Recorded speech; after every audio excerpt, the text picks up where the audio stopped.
हरिर्विद्यान् मम सर्वरक्षां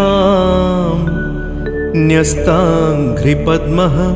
पतगेन्द्रपृष्ठे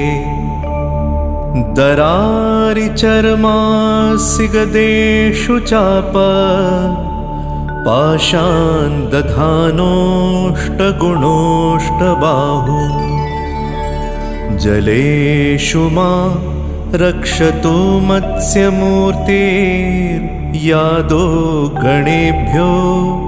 वरुणस्य पाशात् स्थलेषु मायावटुवामनो व्यात् त्रिविक्रमः खेवतु विश्वरूपः दुर्गेष्वटव्याजिमुखादिषु प्रभु पायान् नृसिंहो सुरयो